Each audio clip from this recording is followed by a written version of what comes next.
Okay, guys, I'm going to take on for this video lecture the question of why did Rome fall? A lot of people ask that question, and the answer is pretty involved. I'll give it my best shot. Um, I can say two things about why Rome fell. And the first is that their social contract was faulty in a very specific way. Now remember, this concept of social contract comes from Enlightenment thought. And it's an important advance in the way that we think about how societies work. And so, why do we pull over when we see flashing red lights in the rearview mirror?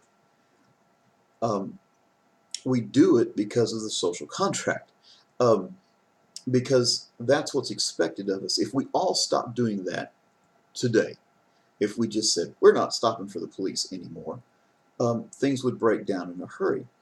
And we would find out very quickly that the only resource or recourse that law enforcement has when people simply won't obey is violence. Um, and so you would end up with a very violent situation, a very chaotic situation. And the reason that doesn't happen is because most of us will obey that unwritten social contract that says the police have the right to pull us over. Um, when somebody won't pull over, the police know there's somebody we need to talk to. Um, and because that person is obviously not complying with the social contract and has probably committed other crimes as well. Now, in the case of the Romans, and this is something that's really important to know, it's essential to understand how Rome fell apart. They had no way to take care of the succession of rulers. It just wasn't in place. They did not have that idea for some reason.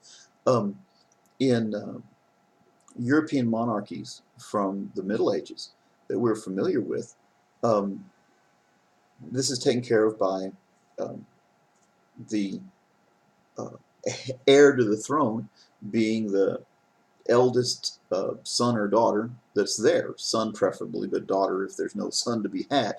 Um, and that's how that's taken care of. It's expected. And part of the social contract then of the Middle Ages was we're okay with this. Now, there were a lot of wars, a lot of fights over who got to be king, but ultimately it boiled down to who had the right to the throne. And someone could lay claim to that right based on legal reasons. I, I am from this genealogy. I am the heir apparent to the throne. And so, while there was some violence and chaos with that system, it was far, far less than what Rome ran into. Because when an emperor died or abdicated, said, I'm not going to be emperor anymore, there wasn't a way to take care of that. When it happened best, the emperor would have someone he was grooming for the job. And so he would, this is my replacement.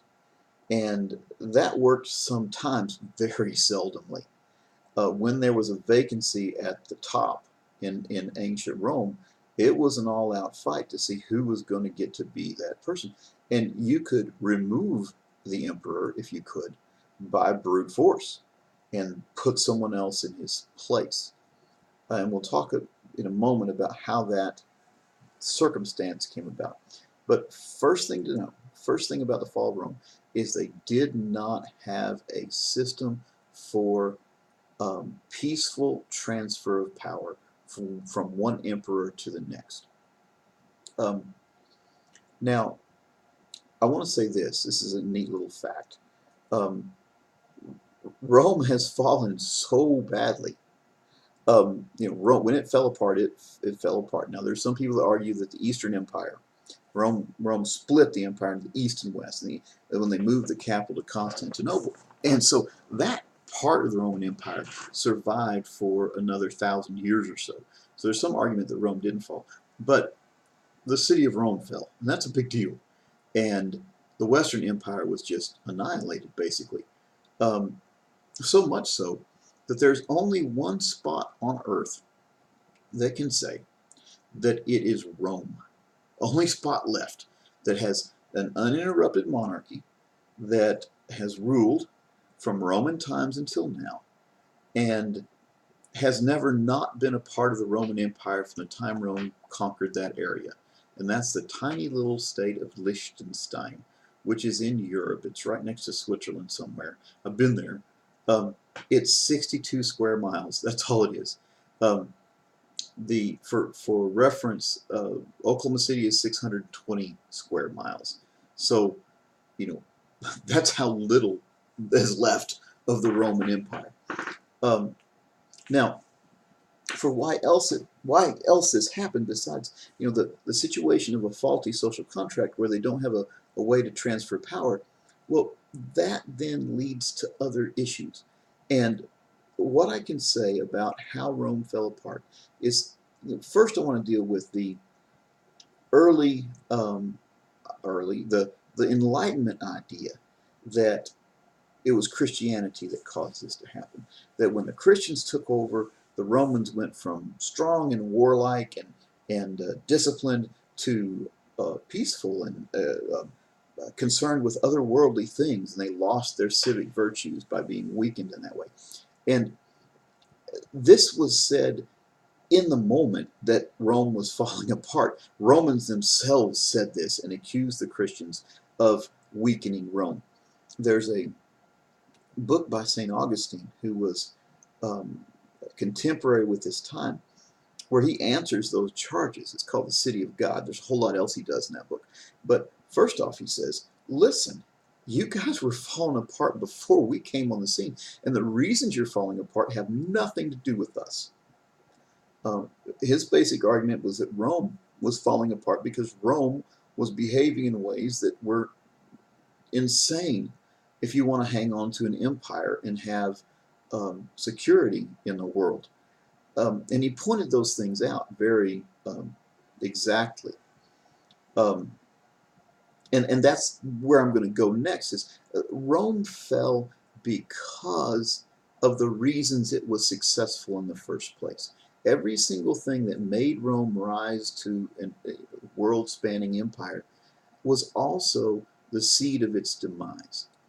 And the way that happens is this. Get to my notes here. The Romans were... there's a book by Joseph Conrad called Heart of Darkness. And one of the characters is talking about Rome in the beginning. And what he says is that it was strong-armed robbery with violence. And that's essentially what Rome did. They conquered people to get their stuff. They were the aggressors. Had Nazi Germany won, for instance, they were behaving the way the Romans did. And it wasn't any accident that Hitler appropriated a lot of the pageantry of Rome, the big red flags with the eagle on top and the swastika in the middle. These are Roman style standards. And Hitler was planning to rule the world the way that Rome did. And by the same means, just stomping down the door and taking things over. And when Rome did this, they got the stuff that these other countries had, and they got slaves. That's the other thing. This created a situation in Rome of immense wealth and immense privilege and a whole lot of slaves to do the work. The problem with this is it sets up a very dangerous precedent for your culture, which is we can have what we want if we can take it by force. It's ours if we can take it from you.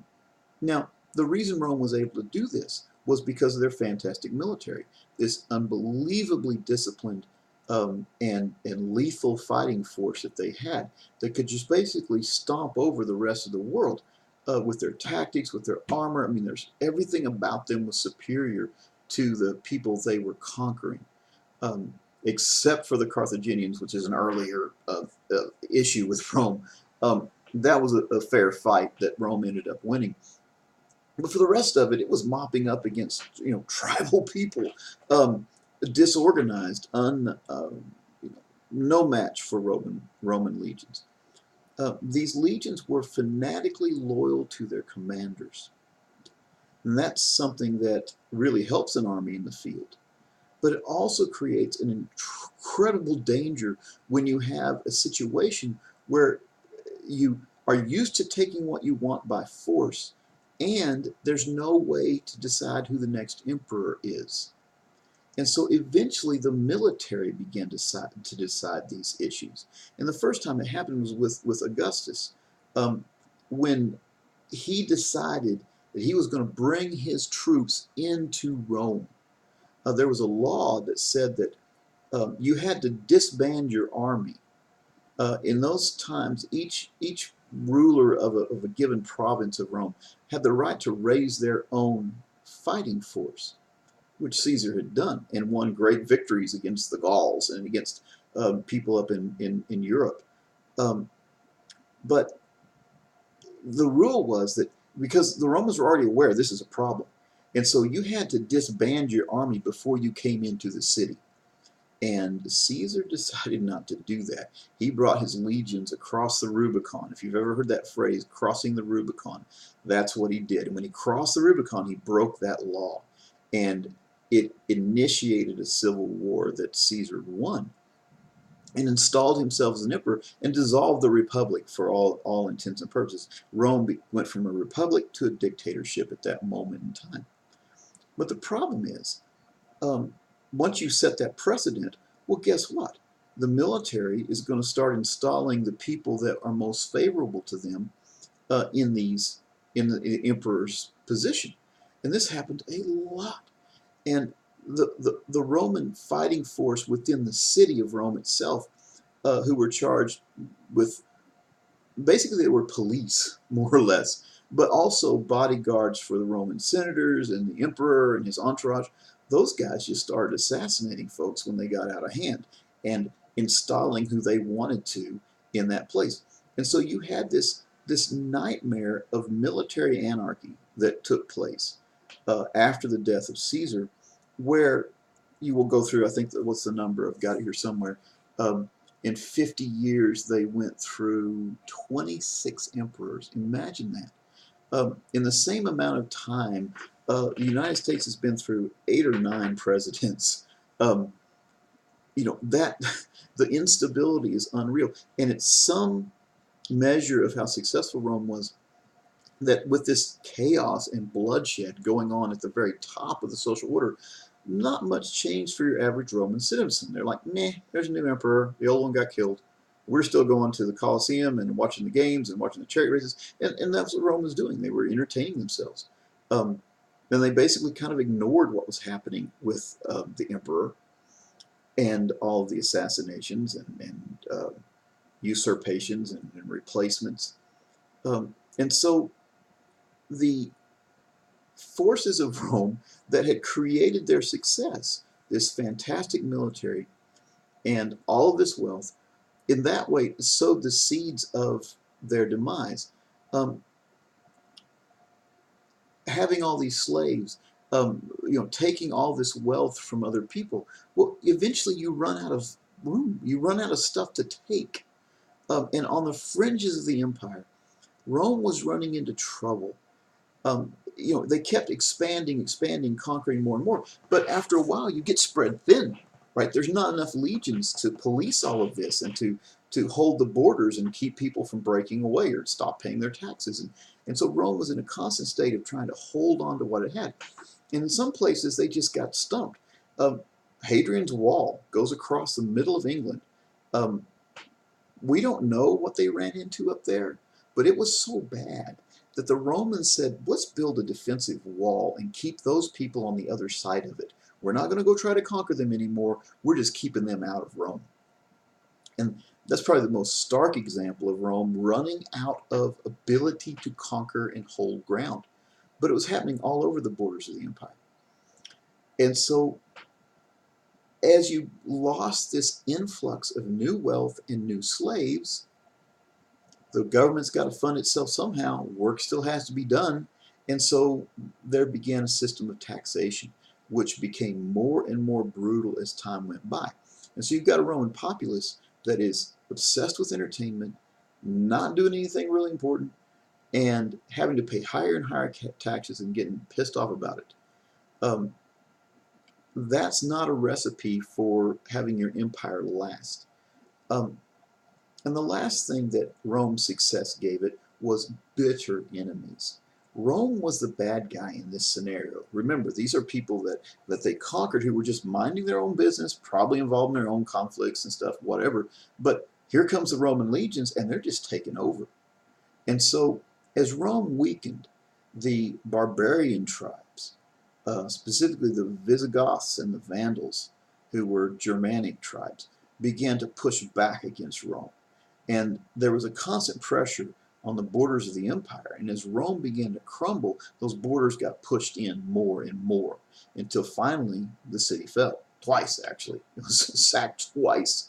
Once by the Visigoths and another time by the Vandals. And what the Vandals did was so bad for the city that we actually get the word vandalism from it. Right? They just tore stuff up. And that is kind of how Rome fell apart. And like I said, the accusation against the Christians didn't really hold water. Pretty much everything I've just told you was spelled out by Augustine at that moment in time. Another thing I want to say is that to appreciate how bad things were, there's a lot of the writings of the early church fathers, specifically Augustine and Ambrose were the ones who were contemporary with this time. And they're both saints now, and they wrote a lot of stuff. They're considered founders of the Catholic Church, or they're called doctors of the church, which means they had a tremendous influence on theology for Christianity as a whole. And Ambrose's brother died, who he loved very deeply. And there's a eulogy of his that you can read if you want to, where he talks about his brother. And one of the things he says is, I'm kind of glad, one of the reasons we can be thankful that he passed away is that he no longer has to be here for the end of the world. They considered what was going on at that time the end of everything, with the barbarian hordes coming in and taking over. So that's how Rome fell apart. And last thing I want to talk about is just a little bit about your essays that you're doing. My daughter just walked in the room and is bothering me. Go away till I'm done with this. Get! So the papers, the essays that you're writing, one of the things I want to point out to you is that a lot of times in these kind of circumstances where you're asked to do these essays, what you're asking yourself is, what does the professor want? That's not a good question if you want to really get an education, because you end up trying to figure out what a given professor wants to hear. And that's not a very good way to teach either. Now, what I want is your best effort at this and thought being put into it. But there are no right answers here. Many of these questions I'm asking you, I want you to think about it. These are not questions I have an answer to. I just want to know what you guys have to say. And I want you to consider these things and think about them. The problem with trying to figure out what your professor wants is you end up just parroting what's already there, and that's doesn't advance the academic project at all. And so feel free to take some risks there and tell me what you really think. And that's that. I'll throw up another one of these next week.